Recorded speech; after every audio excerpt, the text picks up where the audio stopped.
Bueno, ahora vamos a comenzar con la segunda temática. En esta oportunidad, quien nos va a hacer el resumen de 10 minutos para abrir el debate es Miguel León.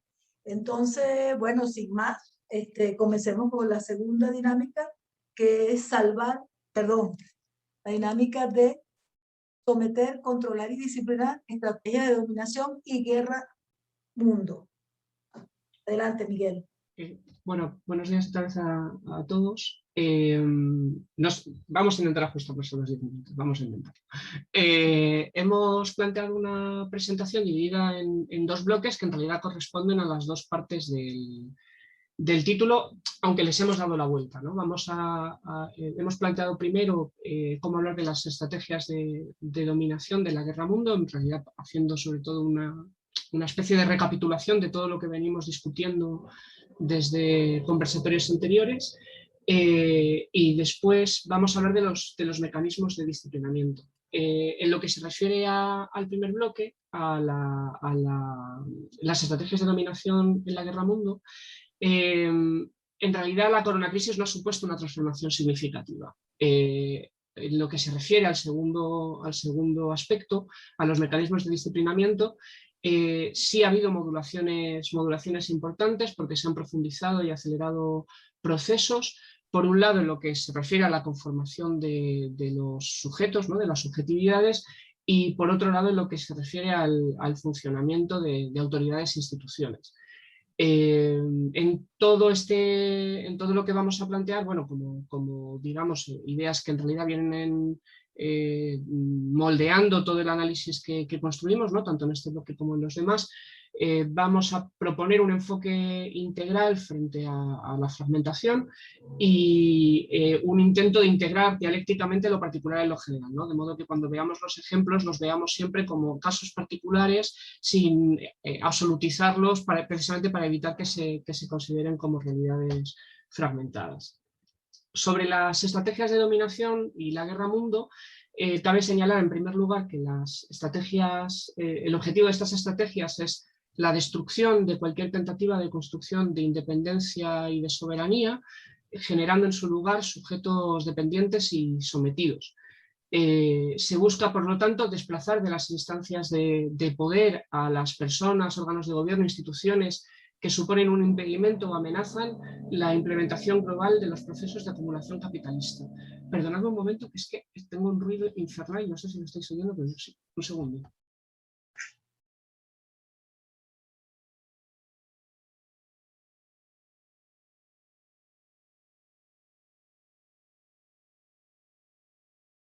Perdona, es que tengo a los vecinos haciendo para no variar. Decía que el objetivo de estas estrategias de destrucción es, ante todo, desplazar de las instancias de poder a quienes pueden plantear un obstáculo para la implementación global de los procesos de acumulación capitalista, y que, por tanto, con las estrategias de dominación de lo que se trata es de apropiarse, por un lado, de recursos de cualquier tipo, productivos, comerciales, geoestratégicos, y por otro lado, marcar una dirección política e ideológica. Por eso todas las estrategias de dominación que se desarrollan no constituyen una perversión accidental del orden capitalista como orden global, sino que son una parte esencial del mismo, igual que la explotación del trabajo o la manipulación ideológica. Dentro de estas estrategias de dominación, la guerra mundo es la herramienta principal. Es una forma de guerra total porque moviliza todos los recursos sociales y se despliega en todos los ámbitos de la vida, y es, por tanto, una forma de administración imperialista del mundo que es posible porque se dan los instrumentos y tecnologías necesarios.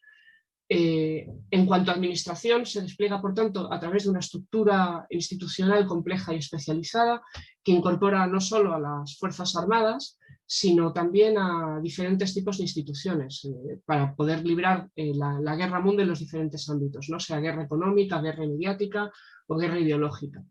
Dentro de este despliegue institucional queríamos poner un énfasis especial en cómo las disciplinas científicas y muy especialmente las ciencias sociales cumplen un rol fundamental como instrumentos del poder, ¿no? como forma de comprender el mundo y por tanto de adquirir las herramientas para transformarlo de acuerdo con una agenda política muy concreta.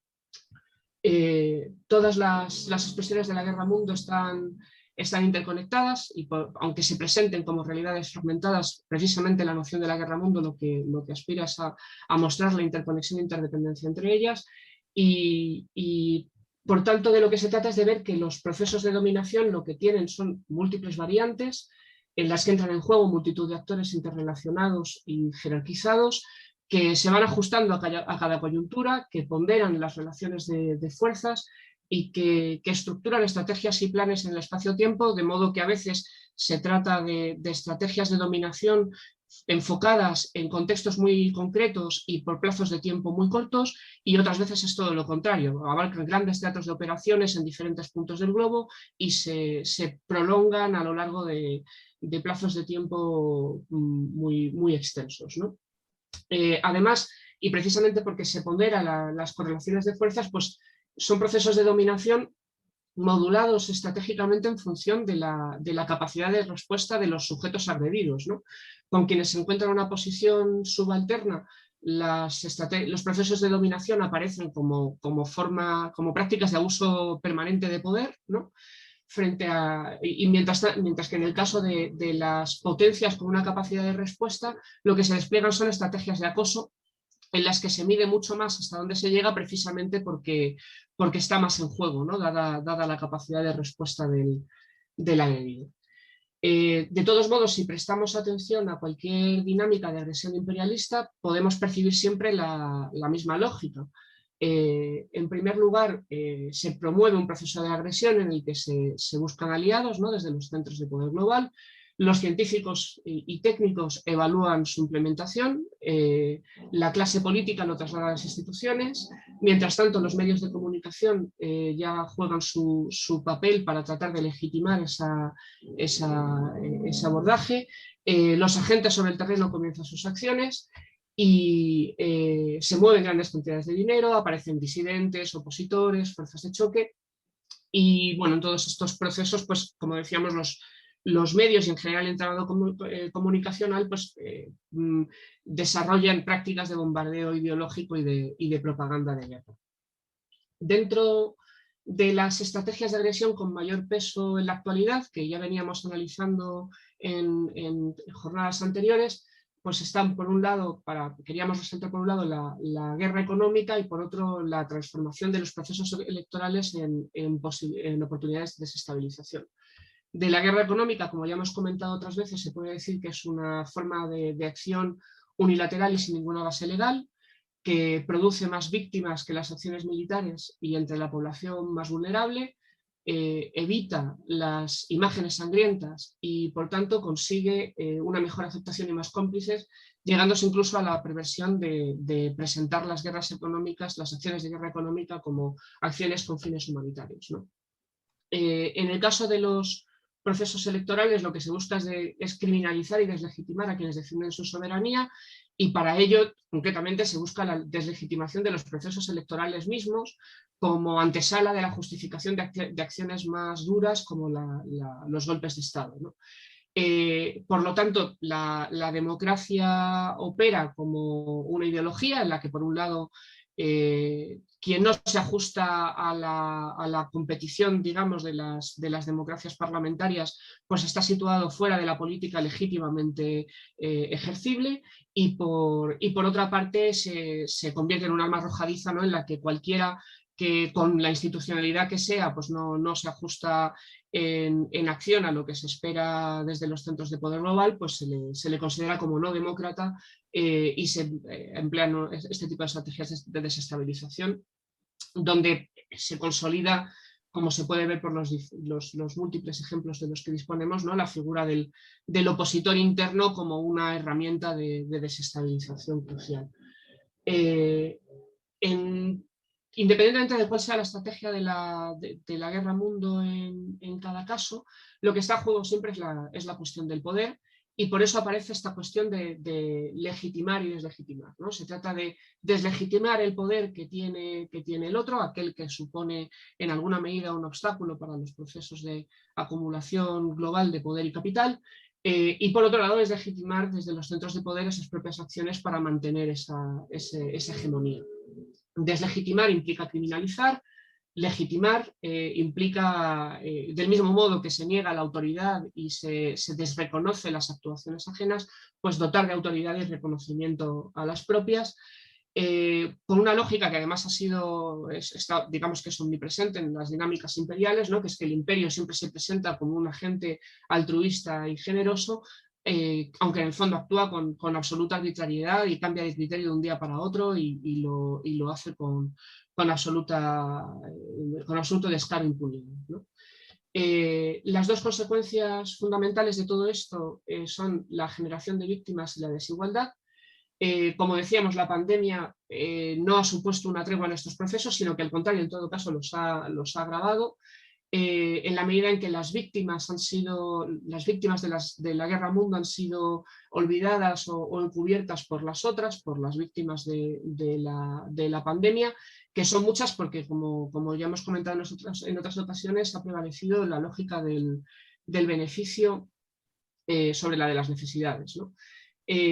Las cifras diarias de la pandemia han diluido las cifras de víctimas de las guerras y los conflictos, y en un tiempo en el que humanamente debería estar caracterizado por la cooperación, la solidaridad y la protección a los más vulnerables, lo que se nos ofrece son las cifras de un gran negocio, con cómo se han incrementado las grandes fortunas durante los últimos años y cómo se ha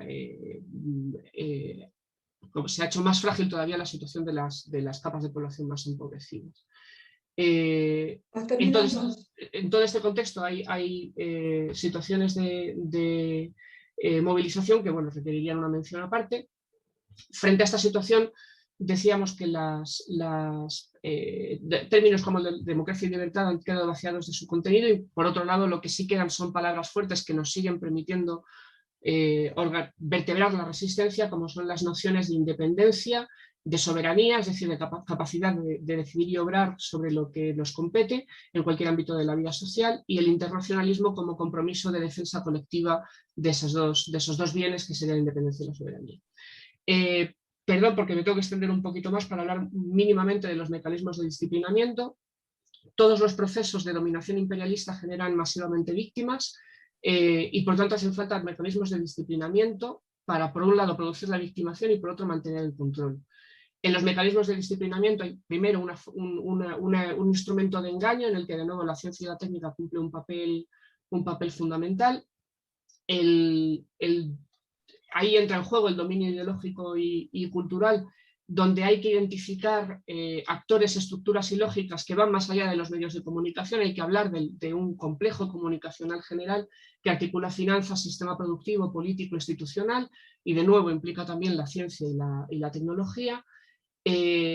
La pandemia ha agravado estos procesos de control, porque se han reforzado los procesos de alienación y de enajenación, es decir, de los procesos de incapacitación para la formación de un criterio propio y de incapacitación para contactar con la realidad. Obviamente la virtualización de las relaciones sociales ha tenido un peso fundamental ahí.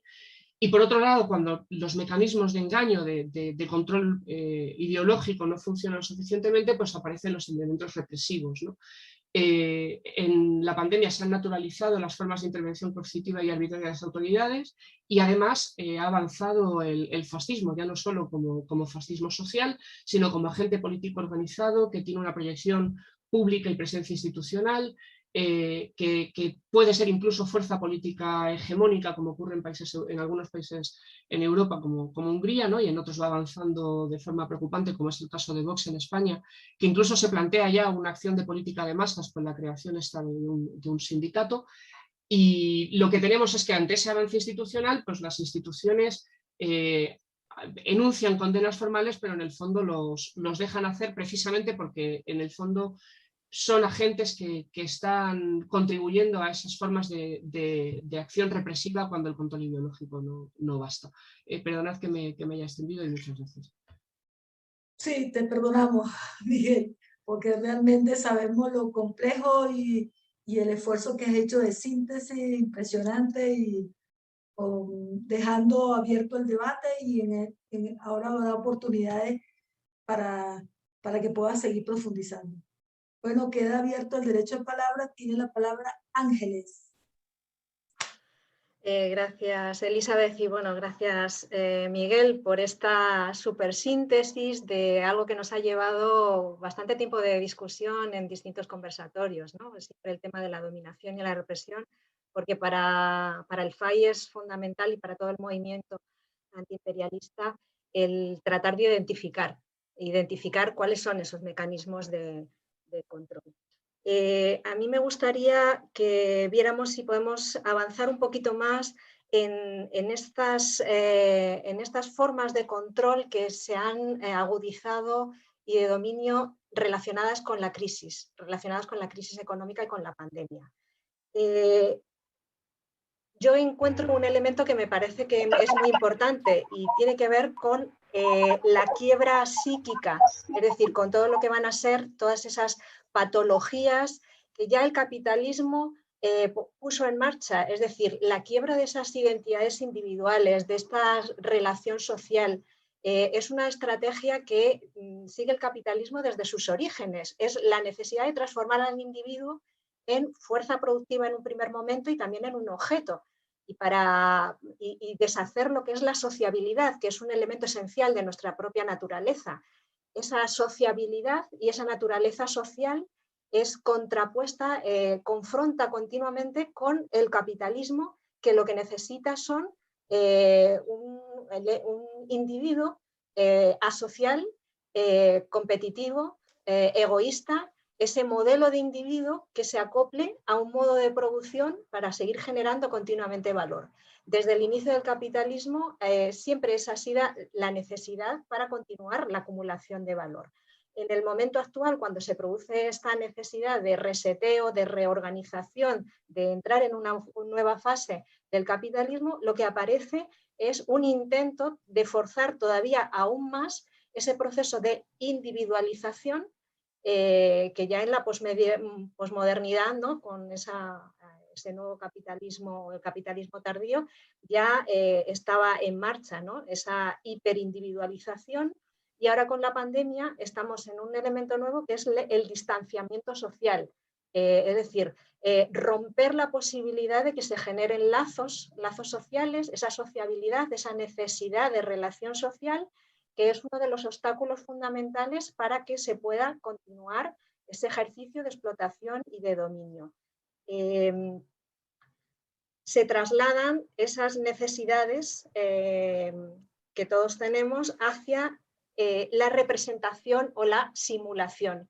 Y aquí me parece que el papel de las tecnologías es fundamental en ese proceso. Cómo las tecnologías nos están presentando un nuevo panorama en donde cualquier relación social tiene que ser mediada.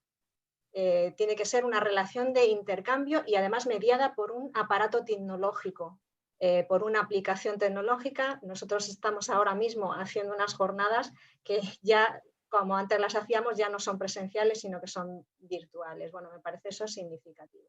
Entonces, la pregunta que va un poco en relación ahí es si somos capaces de detectar cuáles son estas claves, ¿no?, de control relacionadas con lo subjetivo, con la construcción de la subjetividad y con la relación social, con esa sociabilidad que es un elemento desde mi punto de vista para contrarrestar, forzar el que esta nueva fase se ponga en marcha.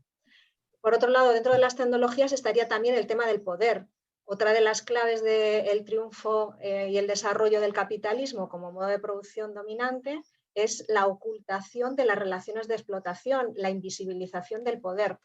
Esa invisibilización del poder se hace en un proceso de racionalización constante, es decir, no es nadie quien te explota en la fábrica ni fuera, es la lógica del sistema, es algo racional, es la máquina la que te obliga a una secuencia de producción en la fábrica y es la necesidad de comprar y consumir en el ámbito del ocio el que te marca cómo debe ser la relación social y detrás de ello no hay nadie, no hay poder, es un proceso de racionalización.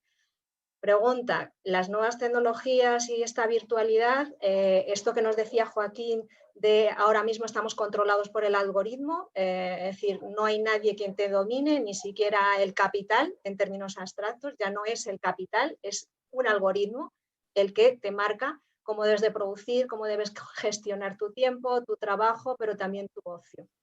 Es decir, ahora mismo el poder aparece oculto y camuflado en el algoritmo. Y finalmente, perdona que me extienda un poquito más, una pregunta sobre estas guerras de cuarta generación o guerras híbridas de las que hablaba Miguel al final como forma de control. Nosotros planteábamos el tema del complejo tecnológico comunicacional, es decir, no hablar de los medios de comunicación, sino del complejo tecnológico comunicacional, y en estos momentos está actuando como un organizador de la represión, desde mi punto de vista. Es decir, los medios de comunicación y todo lo que lleva alrededor están organizando a las élites. Están organizando las élites para que la represión y el control se produzca de forma organizada. Están marcando cuáles son los objetivos, cuáles son los discursos, la democracia, la libertad, todo ese complejo tecnológico, incluso está marcando cuáles son las líneas políticas y de control. ¿A vosotros os parece que se puede seguir hablando de guerras híbridas en estas dinámicas de control y de sometimiento? Ya. Bueno, continúa José Carlos. Gracias, Miguel. Yo quería mencionar un poco que pienso que con el tema del sometimiento hay diferentes mecanismos, diferentes procedimientos y prácticas, pero hay un elemento estratégico común a todos, que es llevar a los individuos que componen cualquier sociedad a un disciplinamiento total y absoluto de las nuevas condiciones que necesita el sistema capitalista para reproducirse. Y creo que una tendencia que se nota mucho, una cosa que se puede ver mucho, es cómo se trata de retrotraer a los individuos, a las personas, a un estado de precarización total, que los pone en una condición que cito un poco a Naomi Klein con su investigación sobre terapia y choque, los lleva a una situación psicológica y de quiebra, que los prepara para aceptar las nuevas condiciones de las que creo que estaba hablando Joaquín sobre la supervivencia anteriormente, que está muy conectado con este tema. Entonces, en la situación de supervivencia, el juego de sometimiento es diferente, porque tiene que ver con lo que habíamos hablado. Estás en un estado donde tienes otras relaciones materiales, quizás tengas propiedades, etc.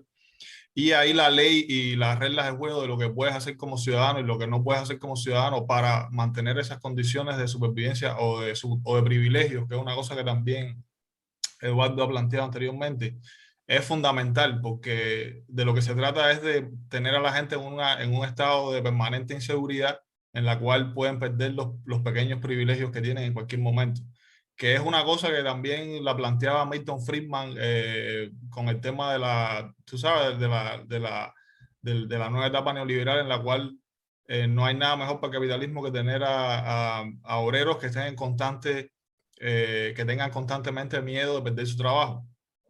Entonces eso es un elemento estratégico que, digamos, articula las necesidades biológicas, humanas, psicológicas, el tema del miedo, etcétera, etcétera, en una estrategia global.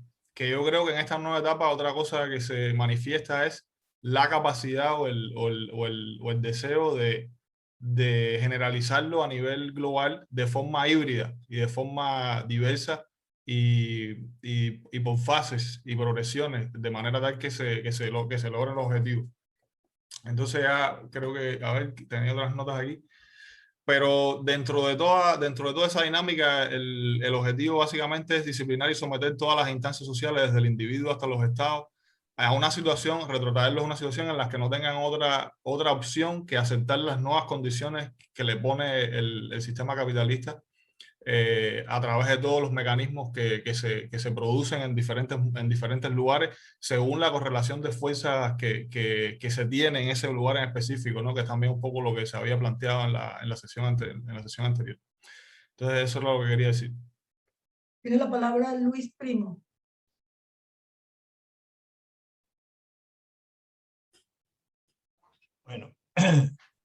el problema básico aquí es que, digamos, esta agudización del proceso de control del capitalismo se ha desarrollado en un contexto donde la correlación de fuerzas, a pesar de que en América Latina está un poco mejor, no es suficiente en los estados, digamos, desarrollados. Es decir, no hay una correlación de fuerzas de los trabajadores.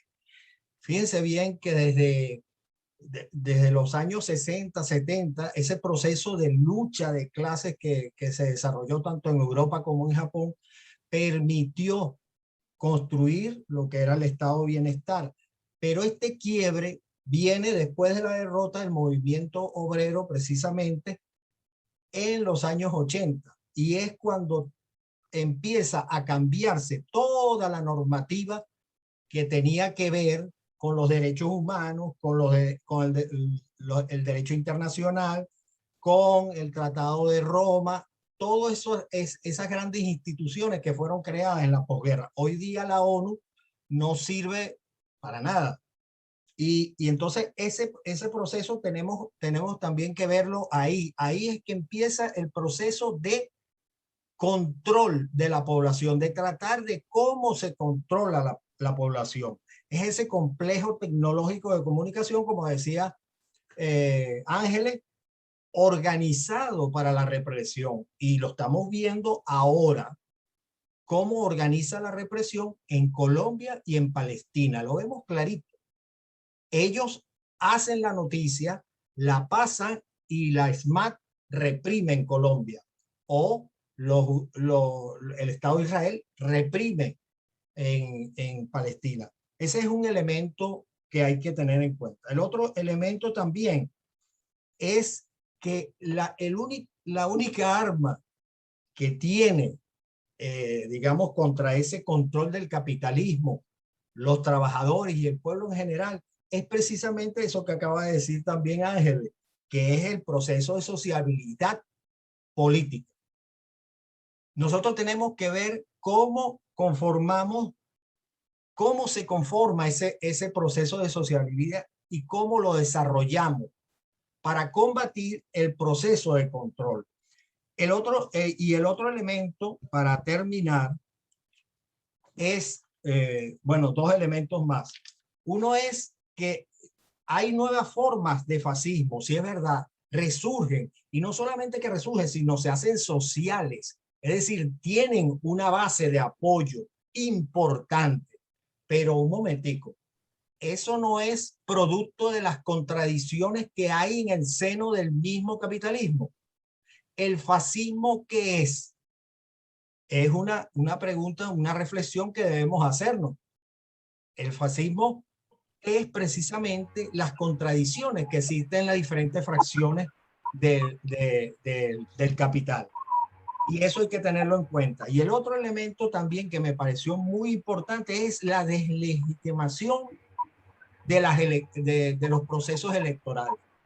Fíjense bien, eso es bastante peliagudo. Es decir, que el capitalismo se mueve evidentemente en la hojilla o en la parte afilada del cuchillo, ya que una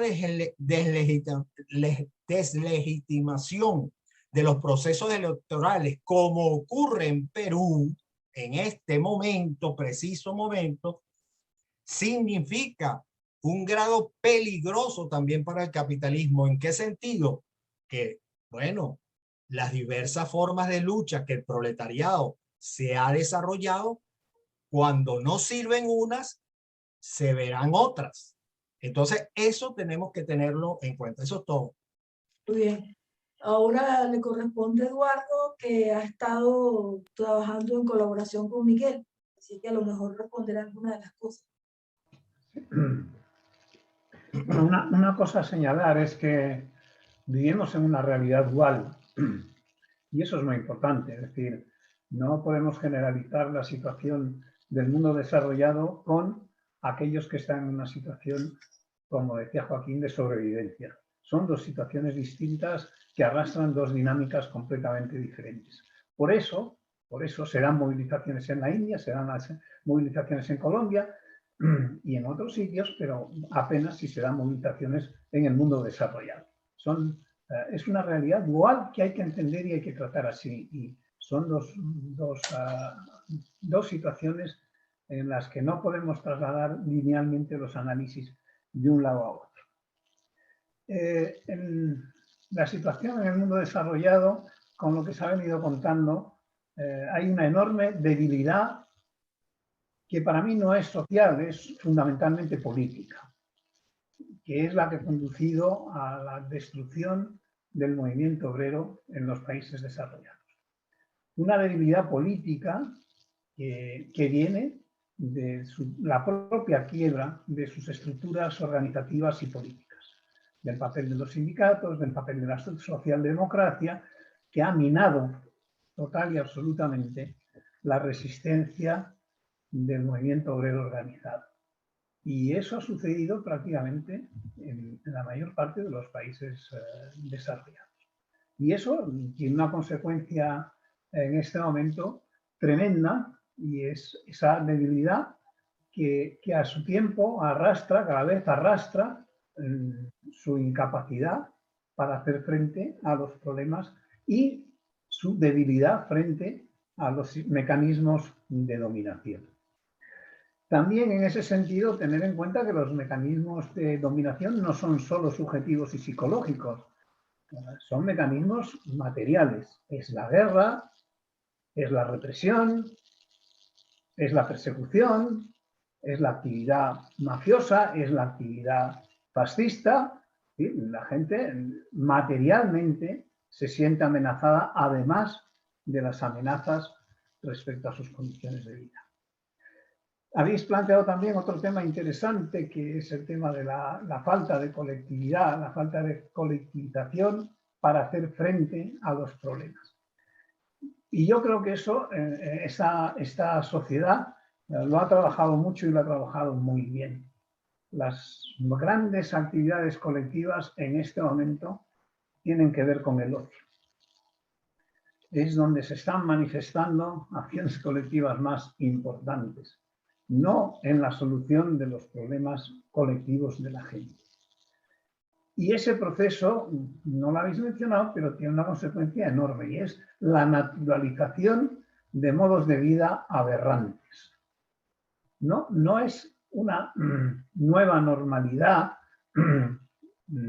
es la naturalización de procesos que en principio para nada tienen que ver ni con la especie humana, ni tienen que ver con las condiciones de vida del ser humano. Yo creo que esos son aspectos que hay que valorar y que hay que tener en cuenta, porque no terminamos de entender cómo suceden las cosas, o pensamos que los mismos fenómenos que se pueden dar en coyunturas muy distintas nosotros los podemos repetir. Eso no es así, eso hay que tenerlo en cuenta y no perder esa visión de la que hemos hablado antes y que yo creo que Miguel ha expuesto muy bien, de que vivimos en un mundo en el que hay multitud de actores actuando y que lo hacen en una estructura muy compleja.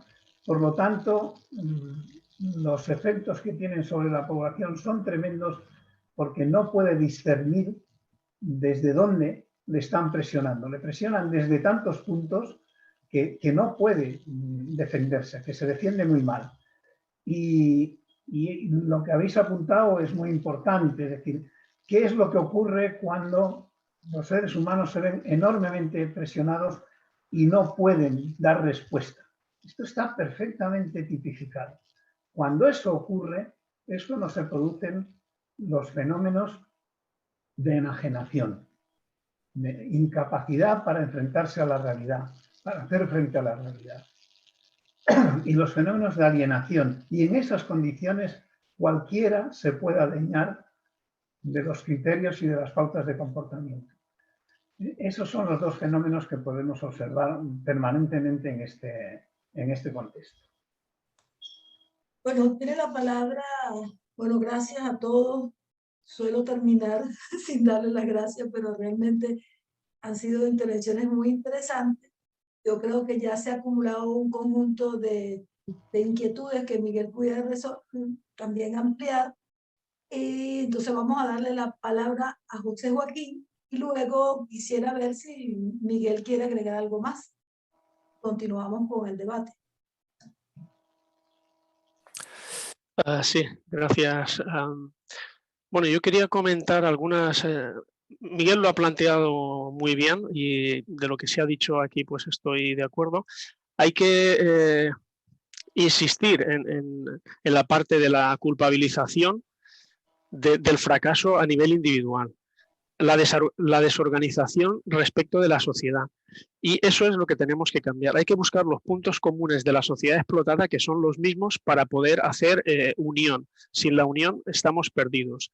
Y respecto a un comentario, se habla mucho de trabajo y yo creo que lo que estamos hablando aquí es de empleo. La diferencia entre empleo y trabajo debe de quedar muy clara.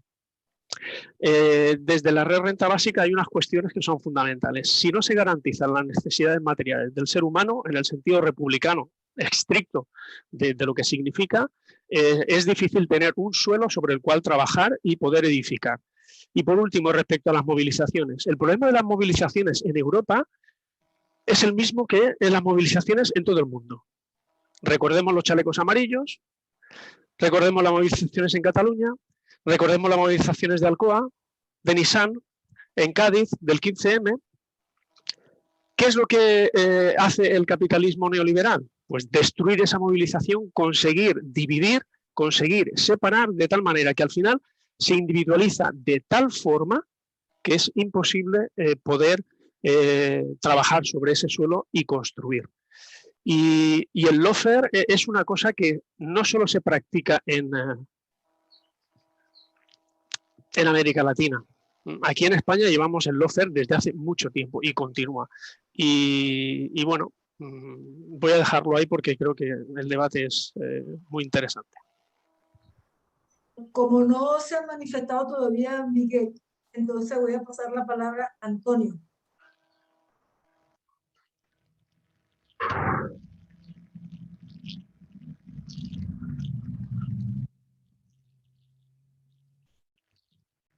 ¿Dónde está Antonio?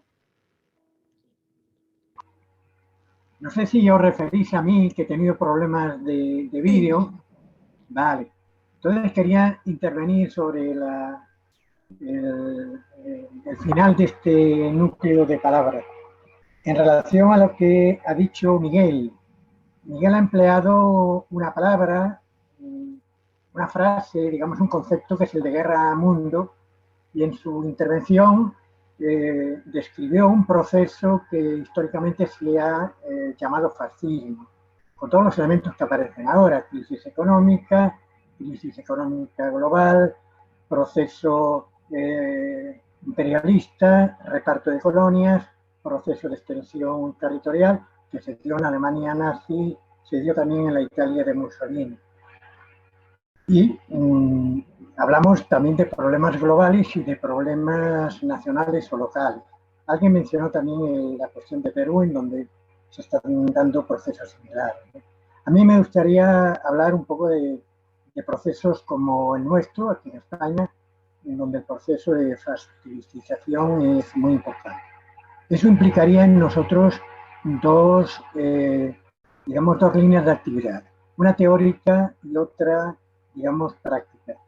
Y en la línea práctica, un proceso también organizativo.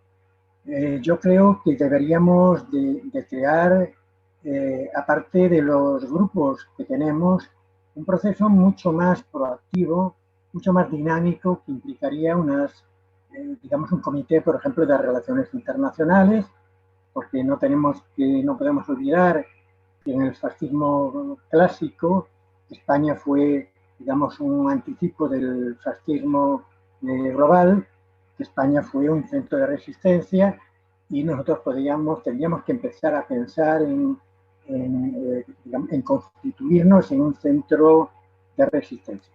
Por lo tanto, para próximas, digamos, jornadas, yo recomendaría que se hablase particularmente del problema militar y de forma, digamos, más concreta de cómo influir en ese sistema de fuerzas que tiene el fascismo, que moviliza, que es un sistema militar que influye además en el sistema ideológico, como sabéis todos, etcétera, en el sistema de movilización social, que es el propio problema del fascismo, el problema de la incorporación de la clase obrera también al fascismo, etcétera, ¿no? Yo creo que es un problema vital que genera también un mecanismo, tiene que generar un mecanismo, digamos, organizativo, la formación de grupos de trabajo. Yo hablaría más que nada de comités, entre los que se tendría que incluir un comité de estrategia, que creo que tenemos formado, un comité militar, como quiera llamarse, aunque sea en grado mínimo, y desde luego un comité de relaciones internacionales. Recuerdo que el fascismo en España tuvo un sistema de defensa muy vinculado a la aparición de las brigadas internacionales, que fueron un factor esencial de la guerra en España. Si hablamos del tercer mundo, tendremos que enfocarlo del Perú, que también se ha mencionado, de Venezuela, de Cuba. Tendremos que enfocar también unas relaciones directas más amplias con, digamos, con estados socialistas que necesitan también de nuestra defensa activa, y crear pues núcleos de relación, sistemas de seguridad también, evidentemente, con estos, digamos, de activar, actualizar sistemas de conexión con Cuba, con Venezuela, de forma seria. Porque no solo somos un comité teórico, sino que tenemos que ser también un comité activo en el sistema internacional de poder. Y nada más, esto rápidamente, y con todo digamos, los problemas que me ha creado la conexión en vídeo y la conexión en audio. Muchas gracias, la retiro ya. Quiero decir, me retiro.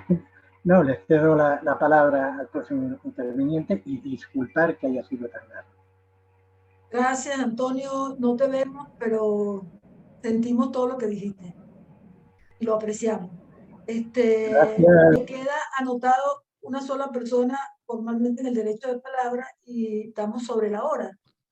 Yo solamente, antes de darle la palabra a Joaquín, que bien pudiera terminar el tema, porque ya creo que las respuestas las han dado los mismos intervinientes en este debate, es señalar el hecho de que tú decías, Miguel, hablabas de la soberanía, la necesidad de entender la soberanía en un mundo donde se está dando una recolonización con mucha más violencia que antes, porque ahora se ha hecho el robo descarado, el robo, la piratería, y hay incluso un genocidio para quedarse con tierra. O sea, al mejor estilo de Hitler de la Segunda Guerra Mundial. O sea, la idea es cómo se selecciona quiénes van a ser los muertos para morirse de hambre y lograr quedar con grandes territorios. Entonces, el proceso de recolonización se está dando con una violencia inusitada, nunca antes conocida en la historia de la humanidad. Bueno, tiene la palabra Joaquín. Bueno, como estoy ya casi fuera de tiempo, muy brevito. Primero, Miguel, disculpa porque en las notas me he saltado tu pregunta. Luego charlamos. Llamar la atención sobre, creo que el hecho de que Estados Unidos esté en la situación en la que está, un hegemón que está siendo descabalgado de su posición, creo que lo vuelve una realidad realmente peligrosa. Y me parece que ese punto es importante en las dinámicas de guerra mundo. Sobre todo porque además el cambio de las administraciones que hemos tenido de Trump a Biden ha sido una apuesta por un proceso de regionalización a nivel mundial aceptada por Trump y que ahora revierte en un intento de nueva dinámica de globalización imperialista por parte de la administración Biden. y detrás de todo esto gente que perdura en una y otra administración y que han tenido sus raíces y su protagonismo en momentos bélicos recientes de Estados Unidos. Me parece que ese elemento era importante y me parece también que el mensaje que se nos está mandando de caos por parte de las élites es otro elemento que hace o que confirma que esa dinámica de violencia a la que están dispuestos a ejercer, pues está ahí, ¿no? Y terminar solamente diciendo que el otro día teníamos un debate sobre cosas del mundo del trabajo y yo les acababa diciendo que si la clase obrera hoy quiere entender los procesos en los que se encuentra, va a tener que estudiar geopolítica. Y había gente que me decía, joder, encima más. Bueno, pues quiero decir, las dinámicas de comprensión no son gratis, ni se pueden adquirir de forma individual.